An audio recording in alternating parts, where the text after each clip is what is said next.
It started, as these things often do, in silence. The quiet of a Brentwood Sunday morning, birds chirping, the occasional hum of a distant lawnmower, was shattered not by a scream or a siren, but by a discovery so intimate, so devastating, that it would leave an entire community reeling. Rob Reiner, 78, and Michelle Reiner, 70, had been found dead in their own home. And the person who first saw them, Romy Reiner, their youngest daughter, 27, was left staring at a scene no child should ever witness, no adult should ever imagine. Before we continue, please hit the like button, subscribe to the channel, and turn on the notification bell for updates. The mind struggles with moments like these. How does one process that the people who raised you, nurtured you, shared decades of life with you, could be taken in such a violent way? And how does the story change when the alleged perpetrator is not a stranger, not a criminal from the shadows, but someone whose birth certificate and childhood photos are already etched into your memory?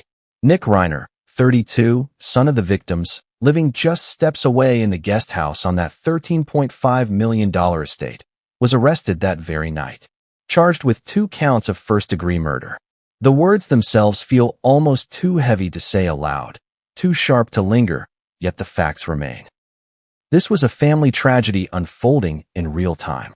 I want you to think about the house itself for a moment.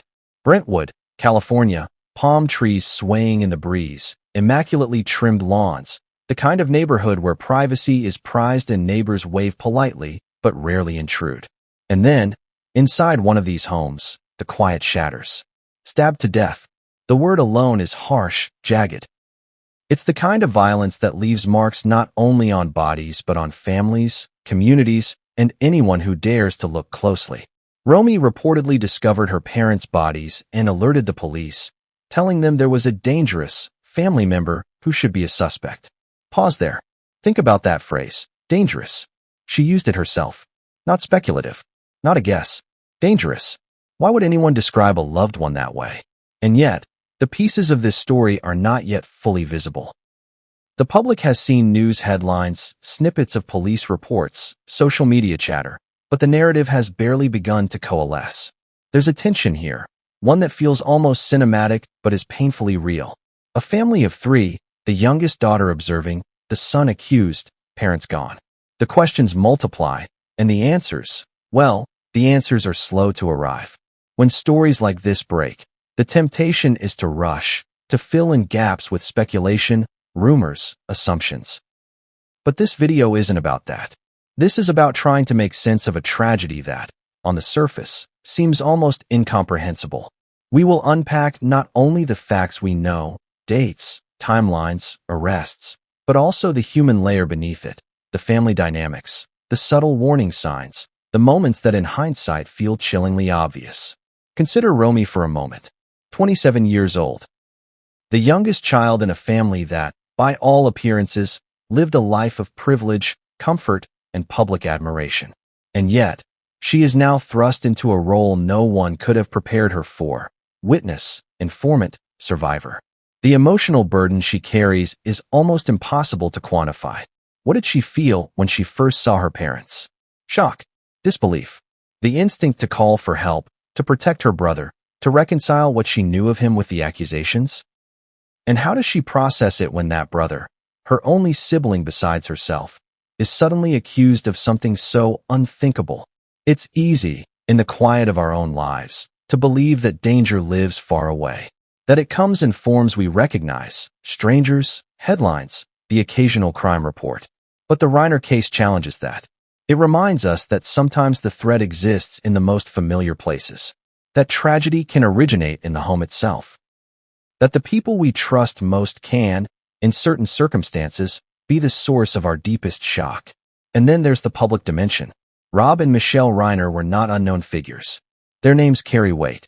They had histories, reputations, circles of friends, neighbors who admired them, colleagues who respected them.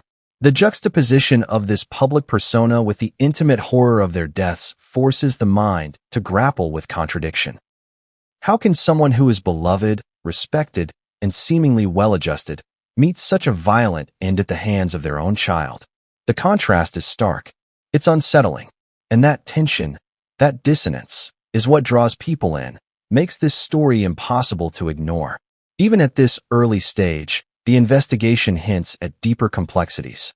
Reports claim that Romy told police about a dangerous family member, a phrase that, in a world of polite euphemisms, stands out starkly. Dangerous. It suggests foreknowledge, perhaps fear, and raises immediate questions. How long had she felt this way? Were there warning signs? What did the parents know, and when? And, most pressingly, why did the events unfold the way they did on that fateful Sunday? We also have to acknowledge the role of the guest house. Nick, the accused, lived in a separate part of the property. Yet, within the same grounds, the tragedy occurred. It's a detail that seems almost symbolic. Close proximity, yet emotional and physical distance. Could this spatial separation have mattered? Did it allow conflicts to simmer unnoticed? Unnoticed until they reached a breaking point? The answer is murky, but the setup already carries tension. Every detail, the layout of the estate, the positions of the buildings, the proximity of family members, creates a framework for understanding what happened, even if we can't yet fully comprehend it. And then there's the human reaction. The ripple effect beyond the family. Neighbors, first responders, police officers, investigators, journalists, and eventually the public are all drawn into this story. We respond instinctively to familial tragedy, perhaps because it mirrors, in exaggerated form, our own fears. Perhaps because it forces us to confront questions we often suppress. How well do we know the people we live with? How well do they know us? And how fragile is the veneer of normalcy? We must also consider timing. This was not a case unfolding over decades of public tension. It erupted suddenly. Sunday, in Brentwood. By nightfall, arrests had been made. And yet, the story refuses to settle neatly. Each report seems to contradict another. Each statement raises more questions than it answers. As the public, as witnesses to this narrative through news and social media, we are caught in the same state of disbelief and slow comprehension that Romy must have felt in real time. As we move deeper into this story, I want you to keep in mind a few things. First, the facts we know are partial. In some ways, the unknown is as important as the known. Second, the human element, the grief, the fear, the moral and emotional dilemmas, is what gives these facts weight. And third, patience. This is not a story to rush, not a sequence of bullet points to scan. Each revelation will build, each layer will add texture, and each question will create tension that will not be fully relieved until later. So, we start with the scene Romy encountered. The door, perhaps ajar. The faint sounds, or the eerie silence. The instinct to call out, to check, to reach. And then the realization, something is terribly, irrevocably wrong. It is here, in these initial moments, that the narrative finds its pulse. Not in speculation, not in conjecture, but in the lived experience of someone discovering what no one should have to. And that experience, raw and unresolved, sets the tone for everything that follows. How do you process the fact that someone you love, someone you grew up with, could allegedly commit an act that seems inconceivable? How do you reconcile memory with reality, hope with horror? These are not questions with easy answers.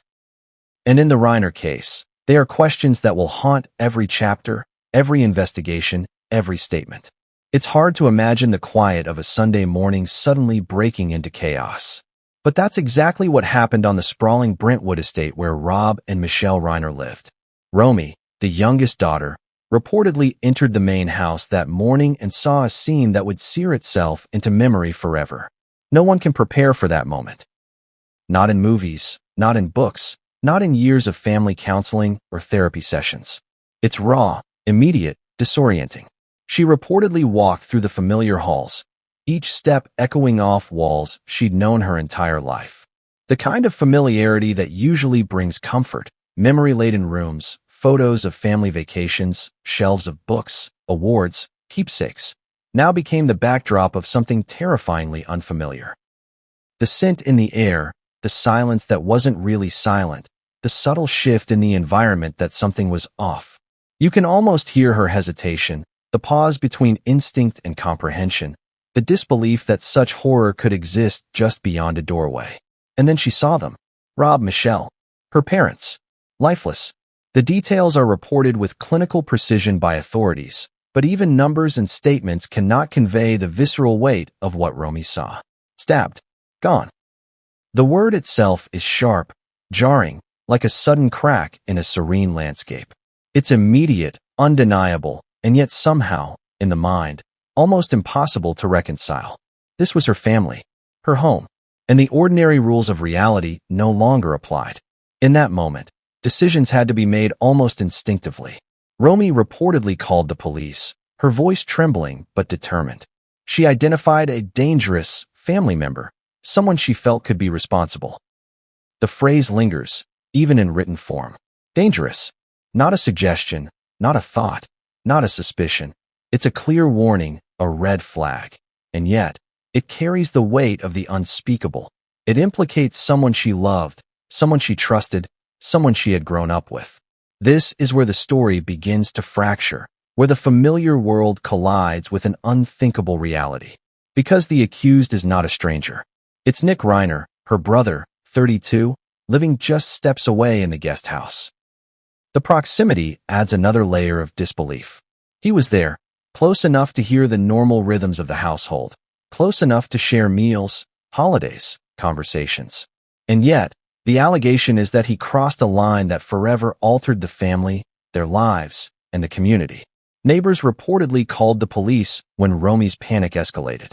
Officers arrived, carefully approaching the estate, and found themselves confronted with a crime scene that was both personal and shocking. Every gesture, the way the door was opened, the position of the bodies, the silence that seemed to press down on the rooms, added layers of complexity for the investigators. Nothing about this scene was straightforward. Nothing could be taken at face value. Even the smallest details mattered. The location of the guest house, the timing of calls, the possible sounds or absence of sounds that might indicate struggle. Police would later comb through the estate meticulously, trying to piece together a timeline that could explain the unexplainable. And yet, for Romy and anyone trying to comprehend this tragedy, facts alone offered little comfort. They could explain what happened in theory, but not how it felt, not what it meant. The Reiner family, by most accounts, had appeared outwardly normal, affluent, accomplished, socially respected. And yet, there are always layers beneath the surface. Friends of the family, neighbors, and even Romy herself would later hint at tensions that were subtle, sometimes overlooked, but in hindsight, perhaps warning signs. This is not unusual in families. Conflict, disagreements, private grievances, they exist everywhere. But the difference here is the scale, the suddenness, the fatal outcome. Romy's reaction, and the way she reportedly spoke to authorities, is critical. She didn't hesitate to identify a danger. She didn't equivocate, though surely, fear and shock must have made her hesitate internally. The decision to speak up in such circumstances requires courage, one moment of action in a whirlwind of fear and grief. And yet, even with her alert to authorities, the situation was far from resolved. The narrative of this tragedy was only beginning, and every subsequent development would challenge assumptions, confront biases, and test the patience of those following along. Imagine, for a moment, being a first responder in that scene. Walking into a home where the natural order of family life has been violently upended. Trying to understand what happened. Trying to piece together a timeline, a motive, a sequence of events, without yet knowing who did what or why. Investigators rely on evidence, statements, reports. But evidence alone doesn't tell the full story. It rarely does in tragedies of this nature. And as police began their work, Romy's observations became increasingly significant. Her insistence on a dangerous family member, her brother, was more than an emotional outburst. It was a lead. But it's also a deeply complicated layer. A child accusing a sibling of unthinkable acts. A family torn apart before the public eye could even react. Every statement, every observation, every recollection becomes a key piece in a narrative that is both legal and emotional. There is also the sense of isolation that accompanies tragedy in such circumstances. The Reiner estate is private, secure, and in a community where people value their seclusion. This isolation, normally a mark of comfort, becomes part of the tension. The tragedy happened within walls that were supposed to protect. The danger was inside the perimeter, not outside. That fact alone reframes every assumption about safety, trust, and family. Yet even amidst the horror, there is a story to be told. A story that is more than the act itself. It is a story of warning signs, of human behavior under strain, of the thin veneer separating ordinary life from extraordinary tragedy. Romy's experience, in particular, provides a lens through which we can examine the delicate balance of trust, love, and fear within families. And there's another subtle but significant layer, the public perception. Rob and Michelle Reiner were not ordinary people. They had accomplishments, social recognition, connections that amplified the impact of this tragedy. Their deaths are reported not merely as statistics, but as a jolt to the community, a shock that resonates far beyond the estate, that amplifies scrutiny, speculation, and inevitably, judgment. The human desire to understand, to categorize, to rationalize, is irresistible, but in cases like this, incomplete knowledge can be as misleading as ignorance itself. So, we return to that moment. Romy standing in the house, the weight of her discovery pressing down on her, the knowledge of her brother's possible involvement crystallizing in her mind. She reaches out, makes the call, alerts the authorities. The first responders arrive, the investigation begins, and the world slowly starts to notice. But in the shadows, questions loom. Why did this happen? Could it have been prevented? What signals were missed? And most importantly, how does a family begin to make sense of such a loss when the perpetrator is someone they know, someone they loved, someone they trusted? And yet, even as the first steps of the investigation take place, as the pieces start to fall into place, the story refuses to settle. Because there are details still unseen, nuances still unspoken, behaviors still unexplored. There is a part of this narrative that remains hidden, just beyond reach, waiting for someone to notice, to question, to connect the dots.